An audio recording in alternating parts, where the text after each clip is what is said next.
Dando continuidade à nossa programação, teremos agora a palestra com o tema Previdência Complementar, consequências da não implantação e soluções para atendimento à EC 103/19.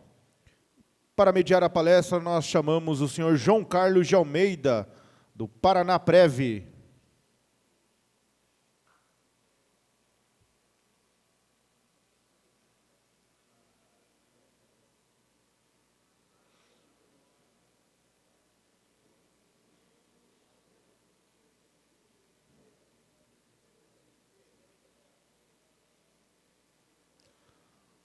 Vamos receber o senhor João Carlos com uma salva de palmas.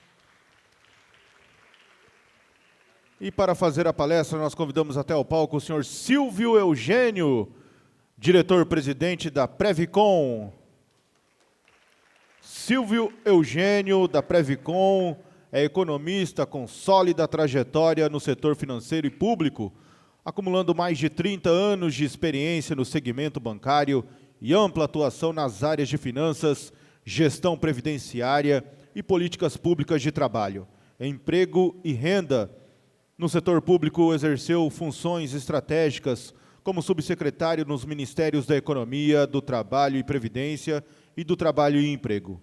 Atuou ainda como gerente na diretoria do governo do Banco do Brasil, presidente do Instituto de Previdência Social dos Servidores de Natal, foi secretário executivo do gabinete da Prefeitura, da Prefeita e secretário adjunto de Saúde na Prefeitura de Natal.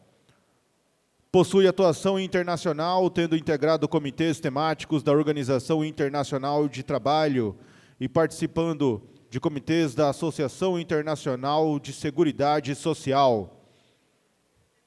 Atualmente é presidente da Fundação de Previdência Complementar do Estado de São Paulo e membro titular do Conselho Deliberativo da Associação Brasileira das Entidades Fechadas de Previdência Complementar. Tem formação e graduação em Ciências Econômicas, Universidade de Brasília, MBA Executivo em Finanças, Master em Direção e Gestão de Planes e Fondos de Pensiones pela Universidade de Alcalá, da Espanha. Passamos então a palavra ao nosso mediador, o senhor João Carlos de Almeida. Bom dia, Michel, e a todos vocês. É um privilégio realmente grande de poder estar aqui. Eu agradeço ao Michel e à equipe, também pelo fantástico evento. Nós temos mais de 500 pessoas aqui e é o primeiro, só o primeiro. Então, imagine os próximos. Que fantástico. Parabéns a vocês que estão participando, buscando conhecimento, buscando também saber como gerir e fazer a gestão dos RPPS de cada entidade, cada município, cada estado que está aqui representado. Trago aqui um abraço da equipe, nosso presidente Felipe Vidigal, de todos os diretores, de todo o pessoal da Paraná Previdência. Espero vocês lá, né, para conhecer-nos também. Hoje temos aqui o nosso amigo Silvio Eugênio, com conhecimento, vocês viram aí o currículo do homem, né? Conhecimento fantástico da área. Estou certo de que aquilo que ele vai trazer para vocês aqui vai ser fundamental para vocês tomarem decisões importantes e orientarem também aqueles que precisam tomar decisão de fazer uma previdência complementar. Com o conhecimento que ele tem, com a bagagem que ele tem, eu estava vendo aqui mais de 57 mil, né, Silvio, pessoas que estão já fazendo parte, muitos estados e municípios que ele tem já fazendo essa gestão, fazendo essa orientação. Então, Silvio, excelente apresentação para você, e a gente vai, na sequência, se tiver tempo, nós vamos fazer algumas perguntas aí para complementar aquilo que talvez eles possam querer saber, tá bom? Obrigado. Bom dia, gente, tudo bem? Vamos conversar um pouquinho sobre previdência, para além da previdência complementar.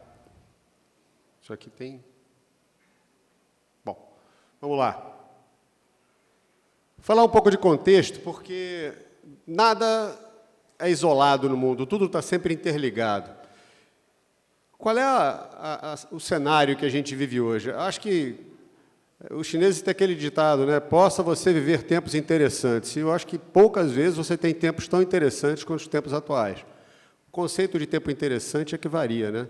Lá na China parece que tempos interessantes não são necessariamente uma coisa boa, mas eu acho que a gente tem vivido tempos fantásticos. Por exemplo, essas tecnologias novas que estão orbitando tudo aquilo que a gente vive hoje, como você tem realidade virtual, realidade aumentada, que criam para a gente formas totalmente diferentes de ver o mundo. Você tem biotecnologia transformando hoje uma ciência humana numa ciência exata, né? Olha o que aconteceu recentemente, que fantástico. Uma brasileira conseguiu fazer com que pessoas paraplégicas e tetraplégicas voltassem a andar. Pô, um camarada que teve um acidente, virou tetraplégico, está na academia hoje levantando peso. Incrível, né? E isso porque você tem a biotecnologia, que está transformando a capacidade de você tratar a biologia de uma forma exata. Neurotecnologia, inteligência artificial, computação quântica. Computação quântica é uma coisa tão revolucionária que quem atingir primeiro a condição de processar quanticamente, nunca mais vai ser alcançado pelo cara que atingir 2 dias depois. Tamanha a capacidade de modificar o processamento. Tudo ao mesmo tempo agora. E tudo em torno de uma coisa muito importante, chamada demografia. Auguste Comte, que era um filósofo francês, atribui-se a ele a frase que demografia é destino. Você não muda a trajetória demográfica de um país. E tudo gira em torno de demografia. Eu vou dar um exemplo para vocês. Um país que tem mais jovens do que velhos, né? Muito mais jovens do que velhos. Qual é o perfil de consumo desse país? Agora, inverte. Um país que tem muito mais velhos do que jovens não vai ter o mesmo perfil de consumo, não vai ter o mesmo conjunto cultural, não vai ter o mesmo perfil de comportamento. Então, tudo que está dentro da sociedade acaba sendo refletido pela característica demográfica dessa sociedade. E aí a nossa sociedade está com essa transformação demográfica. Olha só, isso aqui é uma pirâmide etária. O que significa isso? É por idade crescente. Então, o que está na base, embaixo da pirâmide, são as idades mais novas. O que está lá no alto, as idades mais avançadas. O que está na esquerda são os homens, o que está na direita são as mulheres. Então, isso permite você visualizar quantos homens, quantas mulheres, quantos jovens, quantas pessoas de meia idade, quantos idosos. E aí vocês reparem o seguinte, em 1980 era uma pirâmide mesmo, uma pirâmide. Mas aí, hoje em dia, você repara que ela não está tão pirâmide assim, né? Agora, olha o que vai acontecer em 2060. 2080 vai ser pior ainda. Mas o que significa isso na prática? A prática é como é que a gente financia a Previdência hoje. Financiamento da Previdência, todo mundo fala assim, eu paguei o INSS a minha vida inteira. Pois bem, você não pagou para você pagou para alguém. O regime de financiamento da Previdência, como um todo, eu não estou entrando especificamente na questão dos RPPS, mas boa parte ainda dos servidores públicos está nessa mesma lógica de financiamento, chama-se repartição simples. Repartição simples, internacionalmente, o pessoal chama de pay as you go. Pay as you go, tradução literal, é vai pagando enquanto der. E é mais ou menos uma pirâmide mesmo, porque ele foi concebido quando a população era uma pirâmide. Vou dar um exemplo. Soma as alíquotas do patrão e do trabalhador, vamos arredondar, dá 30%, beleza? Ora, quando você tem 30% de alíquota, 10 trabalhadores pagam 3 aposentados. Quando esses 10 trabalhadores se aposentarem, vai precisar de 30. Quando esses 30 se aposentarem, você vai precisar de 90. E por assim em diante. O nome disso é pirâmide mesmo. Então, o financiamento atual da Previdência no Brasil ele é uma pirâmide. E o que acontece quando o dinheiro não dá? Tributariamente falando, a sociedade vai lá e aporta a diferença. Então, há uma transferência de renda para financiar o que a gente chama de déficit da Previdência. Esse déficit não é um déficit conceitual, é quanto dinheiro faltou neste ano para pagar. Pois bem, vamos agora para o universo dos RPPS. Nos RPPS, você tem um contingente muito grande de regimes ainda financiados no que a gente chama de fundo financeiro. Fundo financeiro é repartição simples. É quanto o ente público arrecadou naquele ano para pagar as necessidades de financiamento do plano de benefícios. Então, cada vez mais você vai percebendo que vai faltar quem pague. Vai faltar até quem paga imposto. Por quê? Porque vai faltar gente. Na medida que a população vai envelhecendo, você vai ter mais gente pressionando os serviços de saúde, mais gente pressionando a aposentadoria, porque a demografia está levando a esse destino. Ah, mas o que mudaria isso? Mudaria isso tudo se todo mundo, de repente, começasse a ter 2,1 filhos por casal. Mas, mesmo assim, você ainda vai estar o tempo, se todas as mulheres tivessem agora 2,1 filhos por casal, ainda ia levar pelo menos algumas décadas para que isso se refletisse naquela parte de pessoas dentro da idade ativa, de trabalho e tudo mais. E não é isso que está acontecendo. Como diz um amigo meu, a minha bisavó teve 13 filhos, minha avó teve 8, minha mãe teve 4, eu tive 2 e meus filhos vão ter um gato. Vai faltar gente, vai faltar gente. Como é que está o mercado de trabalho hoje? Vamos falar um pouco de quem está pagando a conta. Mercado de trabalho, 213 milhões de brasileiros. 108 milhões estão em idade de trabalhar, ou seja, eles têm entre 15 e 64 anos, estão em idade de trabalhar, mas 66 milhões dessas pessoas em idade de trabalhar não trabalham e não estão procurando emprego. Ou seja, não são desempregados, estão fora da força de trabalho. O que significa isso? Um estudante. O estudante ele está estudando, ele não está trabalhando nem procurando emprego. Uma pessoa que se dedica ao lar, não está trabalhando, não está procurando emprego. Uma pessoa com uma deficiência incapacitante, não está trabalhando e não está procurando emprego. Alguém que está assistido por um programa de transferência de renda, não está trabalhando e não está procurando emprego. Então, isso soma 66 milhões de pessoas, guarda esse número. Desses 108 que estão na força de trabalho não significa emprego. Trabalho é o geral, emprego é um tipo de trabalho.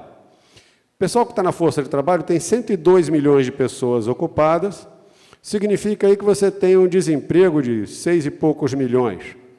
Né? Está ali, desocupados. O desocupado é o cara que está querendo, está ocupado e não consegue. Tem 6 e poucos milhões. Agora, vamos lá. Desses 102 que estão ocupados, 38, quase 39, são informais. Informais. Então, o que está acontecendo na prática? Pega esses 39, soma com aqueles 66, que estão fora da força de trabalho, você vai ter 105 milhões de pessoas que não estão contribuindo para a Previdência dentro da sociedade. E quanto é que estão contribuindo? 63. Então, de cara, a gente está perdendo de 15 a 6. Né? De 10,5 a 6,3. Está faltando quem pague hoje, não é daqui a pouco, não. Já está numa situação tal que o Brasil hoje tem muito menos gente bancando a Previdência do que gente que vai usar lá na frente, de alguma maneira, uma renda que vai ser ou uma renda por um BPC ou uma renda por contribuição previdenciária. E quando você vê que vai diminuindo cada vez mais a população em idade de trabalho e aumentando a população, você tem um problema bastante grave. Esse problema você vê nas reformas previdenciárias. O que é reforma paramétrica? É quando você muda o parâmetro. Por exemplo, idade de aposentadoria é um parâmetro. Tem um estudo do Banco Mundial que diz que se você não tiver uma reforma estrutural, o parâmetro vai ser o seguinte: em 2040 a idade de aposentadoria teria que ser de 72 anos e em 60 de 78 anos. Eu não sei vocês, mas trabalhar por obrigação até os 78 anos de idade significa que boa parte das pessoas jamais vão se aposentar. Simplesmente isso. Ou seja, o que é necessário? É necessário uma política pública para responder isso. E essa política pública para essa resposta, ela está no que a gente está vendo aqui hoje, os esforços do Ministério da Previdência. Quando a gente fala em CRP, a gente está dizendo o seguinte: eu tenho que ter uma resposta para que a gestão previdenciária consiga dar certo. Porque os problemas, o risco maior que todo mundo tem que olhar, não é o risco de perder o CRP. O CRP é uma resposta, é uma política pública implementada, porque o risco maior é perder a Previdência. E é isso que o Ministério não vai deixar. Então, tudo gira em torno de como é que a gente muda essa realidade. E uma das características para mudar essa realidade é você fazer capitalização, é você melhorar a gestão, é você implementar a Previdência complementar. São os elementos que estão ali no CRP. Isso é uma resposta a uma política pública fundamental para garantir a cobertura securitária que a Previdência Social traz. Então, como é que funciona a Previdência no mundo? Geralmente, você tem 3 pilares previdenciários. Você tem um pilar de repartição simples, geral, que cobre uma renda mínima. Você tem uma capitalização obrigatória, individual, de contribuição definida, que cobre a sua renda, e uma outra capitalização complementar que te gera algo além, que não tem a contrapartida do empregador, que é só sua, que você aproveita enquanto você está ganhando mais, para poupar, porque lá na frente, quando você ganhar menos, você terá uma reserva adicional. Isso é que compõe a Previdência no mundo inteiro. Mas como é que ela está no Brasil? No Brasil, você diz que tem 3 pilares: regime geral, regime próprio e regime complementar. Mas, gente, o regime próprio não é um pilar de financiamento. Ele é um caso de exceção do regime geral, que cobre o funcionário público, que cobre um público específico.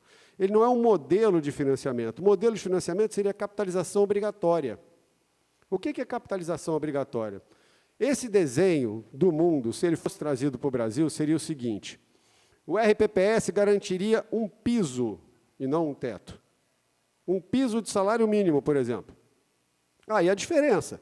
A diferença seria para uma capitalização, uma conta de cada servidor, em que o servidor faria a contribuição previdenciária para ele, e o ente público faria a contribuição previdenciária também para o servidor, no nome do servidor, não no nome geral do regime, mas cada servidor teria uma conta. Então, o RPPS garantiria aquele piso, a capitalização garantiria aquela média, que na prática é isso que vai calcular a aposentadoria, e a complementar garantiria aquilo que está além da média, porque aquele servidor fez um esforço individual sem contrapartida de poupar mais. É assim que funciona no mundo. E não está funcionando assim no Brasil. E aí eu chamo vocês a uma reflexão. Da Constituição até hoje, já teve várias reformas previdenciárias. Eu não vi nenhuma aumentar benefício, eu só vi as coisas indo ficando cada vez mais difíceis. Só que o que se tem hoje, o desenho que se tem hoje, em função de tudo que eu trouxe aqui, é que dificilmente o Brasil pode continuar saudável do ponto de vista de financiamento das políticas públicas sem um equacionamento estrutural da Previdência.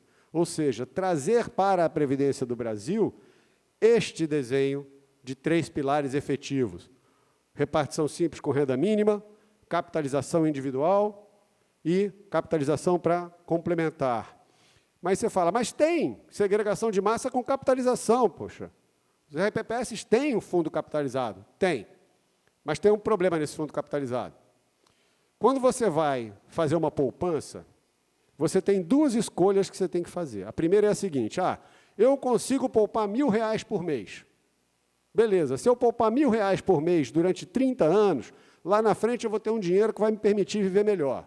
Legal, mas você não sabe quanto é que você vai conseguir juntar, porque tem a taxa de juros, que vai rentabilizar o seu dinheiro. E se a taxa sobe, você vai ganhar mais, se a taxa desce, você vai ganhar menos. Então, se você se compromete com quanto você consegue contribuir, você não consegue determinar quanto você vai receber de benefício.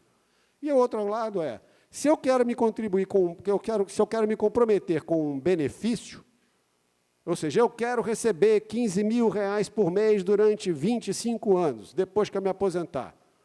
Então, você vai ter que juntar quanto der, quanto tiver que juntar. Porque se você se comprometeu com benefício, você se vira para poupar o que tiver que poupar. Ora, como é que funciona hoje o fundo previdenciário? Você tem o financiamento de um benefício definido. Qual é esse benefício? O servidor se aposenta ou com integralidade ou paridade, ou com a média dos 80%, ou com a média dos 100%, simplificando aqui. Isso é benefício definido.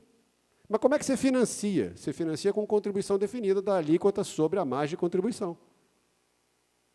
Então, se você está fixando a contribuição e fixando o benefício, você está empurrando dois lados da gangorra querendo que ela balance.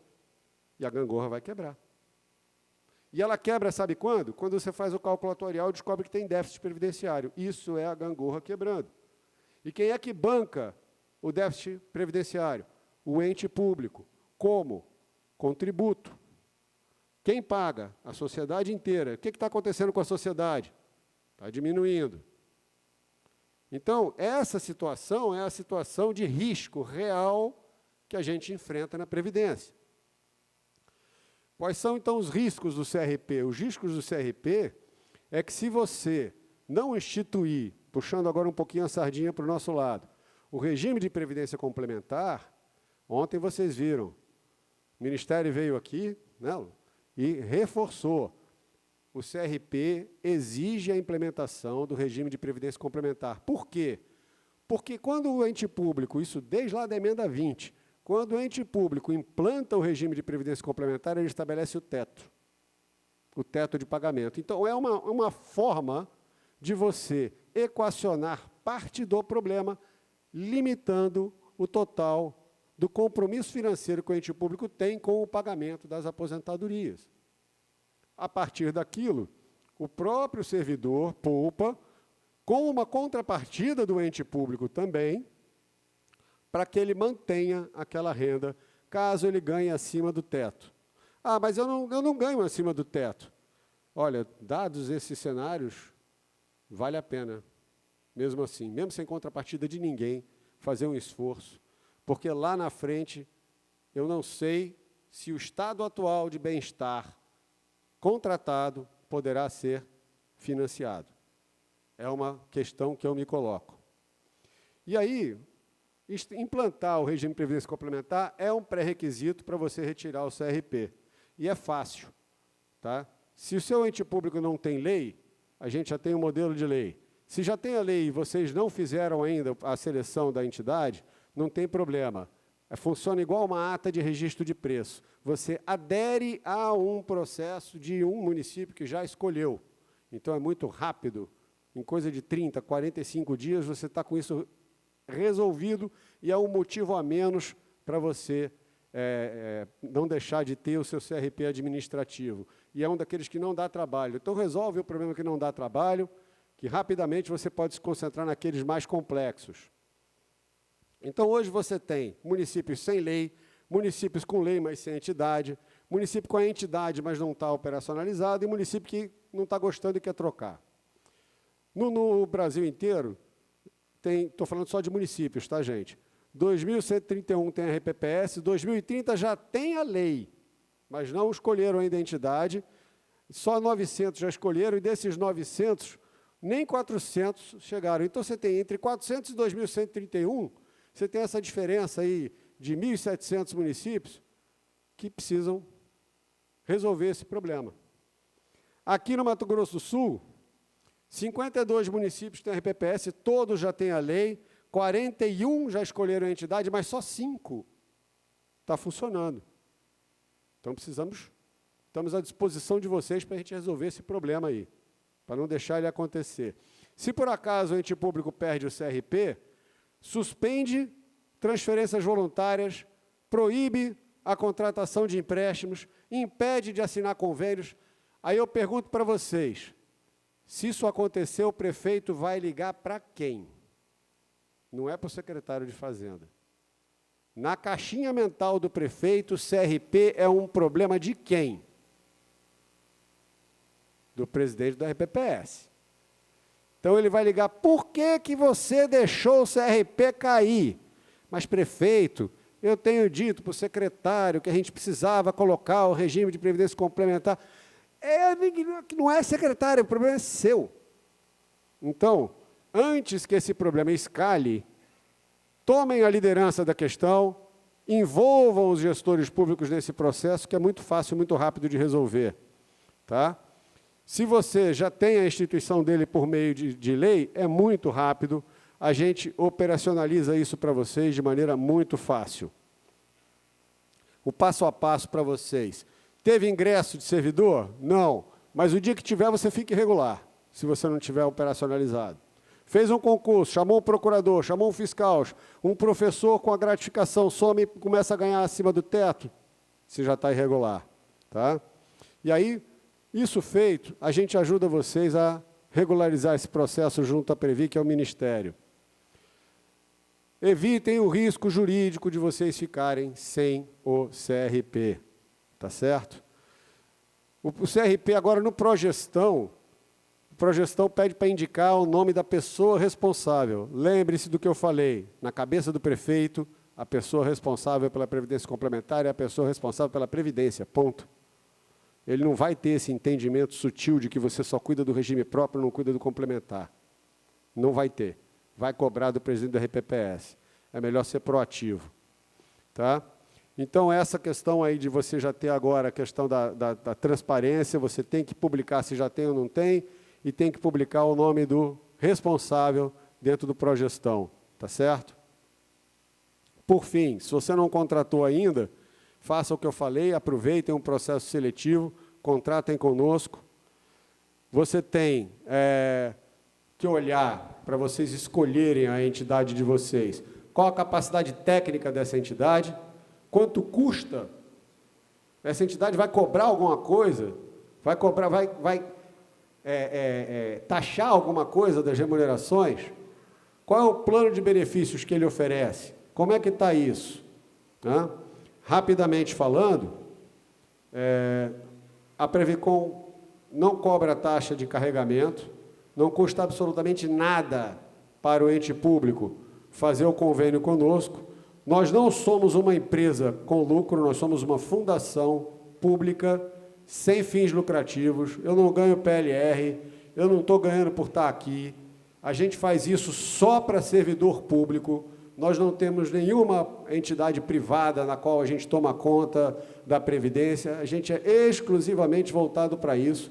Estamos em 5 estados, 45 municípios, e tem 150 municípios conversando conosco para fazer a adesão já. Tá?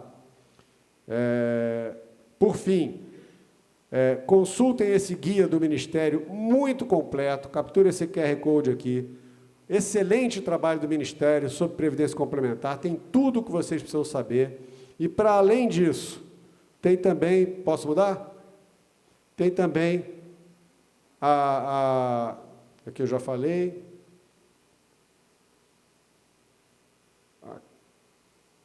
Tem também esse outro QR Code, que por meio desse QR Code vocês conseguem acessar todas as orientações, se você já tem lei, ou se você não tem lei, se você quer fazer o convênio, por esse QR Code aqui você consegue todas as informações necessárias para poder fazer a contratação da complementar. Eu peço desculpas, eu excedi um pouquinho o tempo, mas é muita informação para você passar tão rápido assim. Obrigado, gente. Parabéns, Silvio. Silvio, da Previcom, informações fantásticas, informações importantíssimas. Com certeza não temos tempo para esgotar toda essa informação e quantas informações importantes o Silvio tem para passar. Então, por favor, aproveitem o QR Code e busquem esse conhecimento. Importantíssimo é a sustentabilidade do teu regime. Fundamental buscar isso com a equipe, com todos que estão envolvidos nesse trabalho. E, mais uma vez, ao Michel, a toda a equipe que organizou, muito obrigado, parabéns. Silvio, mais uma vez, estamos à disposição também lá no Paraná, vamos conversar, não é? E vamos orientar quem estiver desejoso aí de saber e aprender como fazer e por que fazer essa previdência complementar. Parabéns.